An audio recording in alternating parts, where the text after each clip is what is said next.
भावनाएं द्रवित हो बनते शब्द, जब शब्द नहीं होते अभिव्यक्त हम आहों से कुछ कहते हैं। आहें भी अक्षम हो जाए तब गीतों का माध्यम चुनते हैं। गीत नहीं पूरे पड़ते तो अनायास हमारे हाथ नृत्य करने लगते हैं, पांव थिरकने लगते हैं। त्रेता युग में देवताओं की विनती पर ब्रह्मा जी ने नृत्य वेद तैयार किया। तभी से नृत्य की उत्पत्ति संसार में ही मानी जाती है। इस नृत्य वेद में सामवेद, अर्थवेद, यजुर्वेद, ऋग्वेद से कई चीजों को शामिल किया गया। जब नृत्य वेद की रचना पूरी हो गई तब नृत्य करने का अभ्यास भरत मुनि के 100 पुत्रों ने किया। लोकवाणी के रूबरू कार्यक्रम के तहत आज हम आपको मिला रहे हैं अंतर्राष्ट्रीय नृत्यांगना श्रीमती रमा पचीसिया से, जिन्होंने नृत्य को ही जीवन बनाकर जिया है। आइए हमारी होस्ट हर्षिता सेन के साथ रूबरू होते हैं। आज 29 अप्रैल अंतर्राष्ट्रीय नृत्य दिवस है। आज हम आपको एक ऐसी शख्सियत से मिलाने जा रहे हैं जिन्होंने लंबे समय तक नृत्य साधना की है, अनेकों मंचों पर अपनी प्रतिभा का परिचय दिया है। आइए जानते हैं इनके जीवन का और इनके नृत्य का सफर। आइए बात करते हैं रमा पचीसिया जी से। नमस्कार, आपका लोकवाणी टीवी न्यूज पर बहुत बहुत स्वागत है। सबसे पहले रमा जी, आप ये बताइए कि आपके सफर की शुरुआत कब से हुई? देखिए, घर में मैं पैदा हुई हूँ, क्योंकि बंगाल से बिलोंग करती हूँ। तो वहाँ पर एक माहौल है कि बच्चा जब पैदा होता है उसके बाद माँ ही किसी न किसी रूप में संगीत की शिक्षा या किसी भी कला को पकड़ाने की शिक्षा कर देती हैं। तो मेरी भी शुरुआत ऐसे ही हुई। मेरी प्रथम गुरु, माँ तो सभी की प्रथम गुरु होती है, लेकिन नृत्य की तरफ जो मैं गई वो उसमें सबसे पहला योगदान जो रहा वो मेरी माँ का। क्या उम्र रही होगी मैम आपकी? जब मैं 4 साल की थी तभी से मैंने नृत्य सीखना शुरू कर दिया था, लेकिन कथक की तरफ जाना है ये बाद में तय हुआ। तो नृत्य जो है वो एक बहुत ही स्पेशल आर्ट फॉर्म कहते हैं उसे। तो कोई सा भी आप डांस मान लीजिए, कहते हैं कि डांस की भी अलग अलग फॉर्म है, लेकिन वो भी एक है तो आर्ट फॉर्म ही। तो क्या अलग क्या है बाकी आर्ट फॉर्म्स में और डांस में, नृत्य में क्या अलग है? देखिए, नृत्य जो है हम ये मानते हैं कि बहुत सुंदर रूप से अपनी भावों को अभिव्यक्त करना और आनंद की जो पराकाष्ठा होती है, जो शिखर तक मनुष्य को ले जाती है, वो नृत्य है। अपने भाव भंगिमाओं के द्वारा, अपने भावों के द्वारा नृत्यकार अपने खुशी में सभी को शामिल कर लेता है। तो और जब हम शास्त्रीय नृत्यों की बात करते हैं तो तब तो भारतीय संस्कृति जो आप मानते हैं कि आत्मिक होने पे ज्यादा विश्वास करती है। नृत्य आत्मा से परमात्मा को मिलाने का काम करता है, तो मेरा भी उसमें विश्वास है। और अनुभव से आप अनुभूति की तरफ जब जाते हैं तब नृत्य है, जब नृत्य और नृत्यकार एकाकार हो जाता है। आपने अभी शास्त्रीय नृत्य की बात करी, हमारे शास्त्रों में नृत्य को क्या उल्लेख किया उसके बारे में कुछ बताएंगे? देखिए, पूरा सामवेद इस पे आधारित है। और जब हम बात करते हैं सृष्टि की, तो सृष्टि भी नृत्य करती है। हमारे यहाँ पर अप्सराओं की भी जब बात होती है, इंद्र के दरबार की भी बात होती है, तब भी नृत्य की बात होती है। तो कहीं भी भारतीय संस्कृति बहुत सुंदरतम रूप में नृत्य की व्याख्या करती है। और भरत मुनि का तो पूरा एक नाट्य शास्त्र है जिसमें उन्होंने, और आज तक इतना जो हम कहते हैं कि आधुनिकता आ गई है, लेकिन उनकी बातें आज भी सही होती है नृत्य। तो आपने बताया कि शास्त्रीय में हमारे हमारे शास्त्रों में कितना अच्छा उल्लेख है इसका। और आप 4 साल के थे तब से आप इसमें हैं। पर हमारे ये भी बहुत इम्पोर्टेंट होता है कि हमारे गुरु से हमें कैसे डायरेक्शन मिलती है, हम कैसे हम एक एक कदम जो बढ़ाते हैं उसमें हमारे गुरु हमें सपोर्ट करते हैं। आप उनके बारे में कुछ बताइए, आपके गुरुजी कैसे थे और कैसे उन्होंने आपको मोटिवेट किया कि आप इस स्टेज पे आए हैं? देखिए, सबसे मेरे जो प्राथमिक शिक्षा हुई है वो बिरला शिक्षा केंद्र चित्तौड़गढ़ में संगीत के हमारे अध्यापक थे बालूलाल जी डांगी। उन्हीं से मैंने कथक सीखा शुरुआत में। और फिर मैं जयपुर कथक कराने के मेरे गुरुजी पंडित राजकुमार जी जबड़ा तक पहुंची। समंदर जी मांगणिहार जो पद्मश्री सिद्दीक खां साहब के पुत्र हैं, उनके साथ मैंने देश विदेश में खूब बहुत काम किया। तो हम जब नृत्य की बात करते हैं, आज बहुत सारे साधन ऐसे हो गए हैं, कई अभिभावक मेरे पास आते हैं कि तो टीवी में देख के बहुत अच्छा डांस करती है। लेकिन हमारा ये मानना है कि अब जब आप शास्त्रीय नृत्यों की बात करते हैं तो ये एक गुरुमुखी विधा है, बिना गुरु के ज्ञान नहीं है। तो जब नृत्य भी आप सीखते हैं और जब शास्त्रीय नृत्य आप सीखते हैं तो बिना गुरु के आप नहीं जान पाते, क्योंकि लय को साधना, तालों को जानना और अपने अभिव्यक्तियों को भी किस तरह से आपको लोगों के सामने रखना है, ये बिना गुरु के हम नहीं जान सकते। तो मेरे जीवन में भी गुरु महाराज पधारे और आज जो कुछ भी मैं हूँ, आप मुझसे यहाँ बात कर रहे हैं, ये सब उन्हीं का आशीर्वाद। अभी आपने जब अपने गुरु का नाम लिया तब आपने अपने कानों को टच किया था, उसके बारे में क्या वो क्यों किया आपने? देखिए, हमारे यहाँ पर एक हमारी संस्कृति है कि हम गुरु का नाम लेते हैं तो पहले क्षमा मांगते हैं उनसे कि हमें परिचय देना है, लेकिन हम क्षमा मांगते हुए उनका नाम लेते हैं। तो ये जो चीज है, ये आज तक शास्त्रीय संगीत गुरु शिष्य परंपरा पर आधारित था और आज भी इस शास्त्रीय नृत्य में, शास्त्रीय संगीत में ही ये गुरु शिष्य परंपरा बची हुई है। इसके अलावा सब कुछ इतना आधुनिक हो गया है कि हम टीचर से सर मैडम की तरफ आ गए और आजकल तो मतलब आधुनिकता की ये स्थिति है कि हम ये कहते हैं कि टीचर क्या है, वो तो सब दोस्त होते हैं। तो ऐसा नहीं है, हर रिश्ते की एक गरिमा होती है। मेरे गुरुजी भी थे तो वो मेरे से उम्र में 5-7 साल ही बड़े थे, लेकिन उनका पद इतना बड़ा था, उनका काम इतना बड़ा था कि मैंने पूरे जीवन सिर्फ जी गुरुजी के अलावा कभी उनके सामने कुछ बोला ही नहीं, क्योंकि वो जो कुछ बोलते थे वो इतना सकारात्मक होता था कि उन्होंने हमें तैयार कर दिया। आप अपने गुरु की इतनी रिस्पेक्ट करते हैं और आज आप भी एक गुरु बन गए हैं। आपके यहाँ पे करीब 100-200 बच्चियां आती है, कई जो है वो इंटरनेशनल स्टेजेस पे पहुंची है। आप कैसे, जब बच्चियां आती है वो अपने आप को आपको सौंप देती है, वो आकर के पूरी तरह से कि हम अब अपने माइंड बॉडी सोल को आपको दे रहे हैं, अब आप उससे करिए कैसे आपको उसे शेप देना है, तो आप क्या करते हैं ऐसा कि वो बच्चे जो है वो अपने आप का एक बेटर रूप बन जाते हैं? देखिए, ऐसा है कि भावों को समझाना बहुत मुश्किल होता है, उसका अनुभव ही किया जा सकता है। तो बच्चे बहुत तरह से आते हैं, कुछ इस तरह होते हैं कि हाँ डिग्री लेनी है और डिग्री के बाद वो चले जाते हैं, लेकिन हमें पता है कि हमें इसी माहौल में ही हमको काम करना है।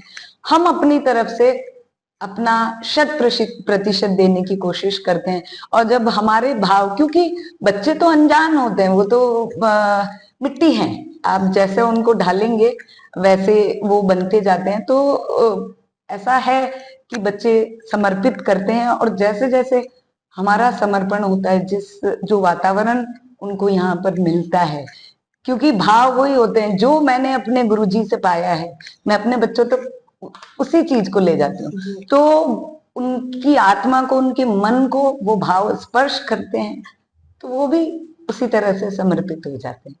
तो ये चीजें हैं जिनको बोलकर शब्दों में नहीं समझाया जा सकता। ये वो है, जब मैं अपने गुरुजी का नाम लेती हूँ तो शब्द लड़खड़ाते हैं, बोली लड़खड़ाती है, तो ये वो भाव है जिसको हम शब्दों में नहीं समझा सकते। वो सिर्फ वो अनुभव है जो हम जब इनके साथ थे, अब जब इनके साथ नहीं है तो भी हमेशा वो हमारे पास निराकार रूप में भी वो हमें आशीर्वाद प्रदान करते। तो मैं भी यही कोशिश करती हूँ कि जिन भावों को मैंने अर्जित किया वो भाव आने वाली पीढ़ी तक, अपने बच्चों तक पहुंचे।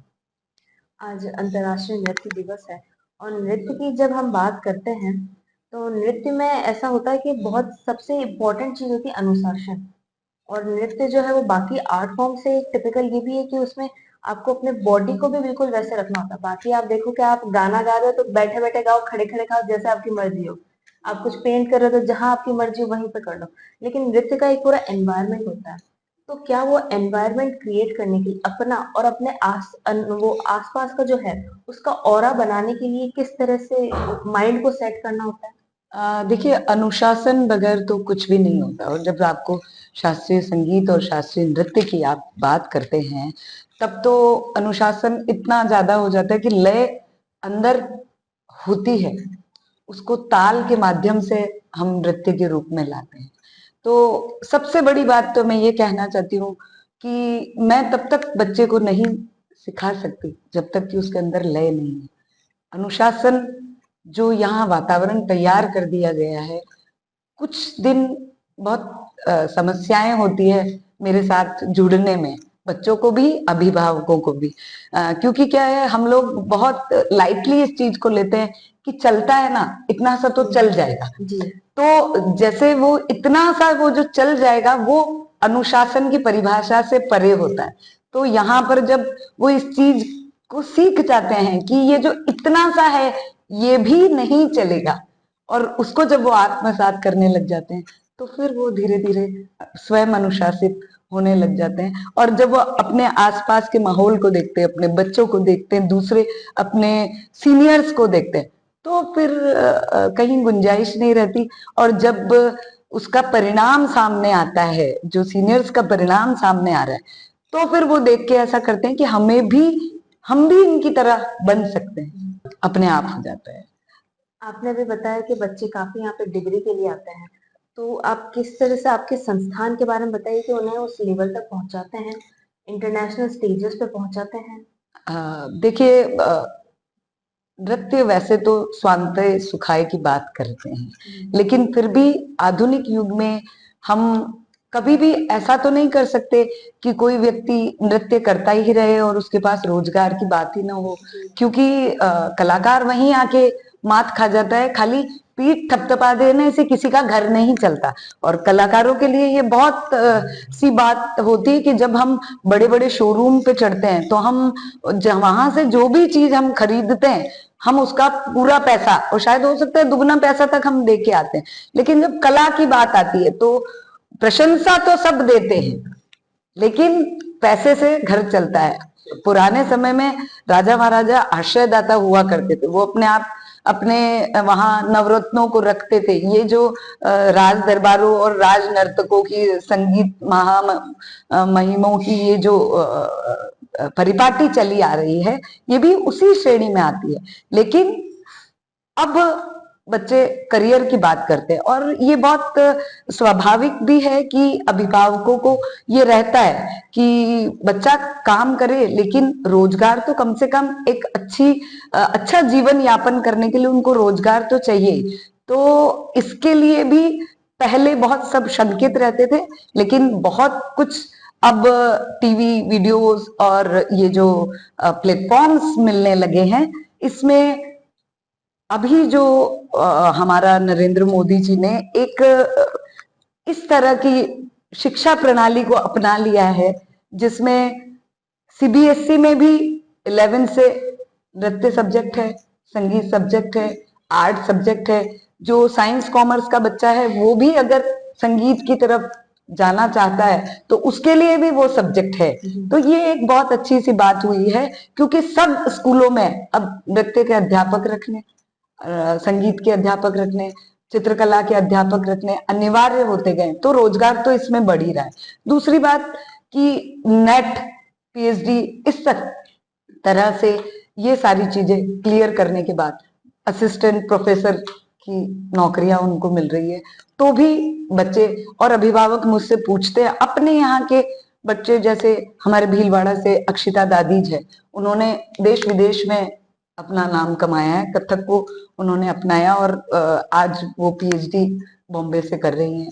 एक यही की मेरी शिष्या है अंकिता राणावत, अभी इसी संस्थान से वो गई है और जयपुर में गिरधारी जी महाराज के पास रह के वो नृत्य की आगे की शिक्षा ले रही हैं, और नेट उन्होंने क्लियर कर लिया है, और अब वो वनस्थली से इसी में पीएचडी कर रही है। अभी कविता ओझा करके एक बच्ची है जिसका 10-15 दिन पहले ही मेयो गर्ल्स स्कूल में एज ए कथक टीचर वो अपॉइंट हुई है। तो ऐसी बहुत सारी बातें हैं जो बच्चों को इसमें करियर के लिए, ये तो करियर के लिए हो गया। एक आपने जो संस्था चलाया है भीलवाड़ा में, भीलवाड़ा शहर में कथक के नहीं है, इतने परचम नहीं अभी तक कथक का है, और यहाँ पर आप कथक की क्लासेस लेते हैं, कथक को लोगों तक पहुंचा पा रहे हैं, तो अपने संस्था के बारे में कुछ बताइए। देखिए, काम तो मैं गत 25 वर्षों से यहाँ कर रही हूँ, और लेकिन जब मैं बहुत खुद परफॉर्म करती थी तो बच्चे उतनी मात्रा में या उनको इतना समय मैं नहीं दे पाती थी। लेकिन अब मैंने रुक के यहाँ काम करना चालू किया तो 2016 में हमने रमा कथक संस्थान की स्थापना की, और हमारे संस्थान के अध्यक्ष कैलाश डिपालिया, जो आप आकृति कला संस्थान का भी बहुत अच्छा काम देखते हैं, स्पिक मैके के वो नेशनल लेवल के कोऑर्डिनेटर है। संस्था राष्ट्रीय और अंतर्राष्ट्रीय स्तर पर बच्चों को मंच प्रदान करने का काम कर रही है गत कई वर्षों से।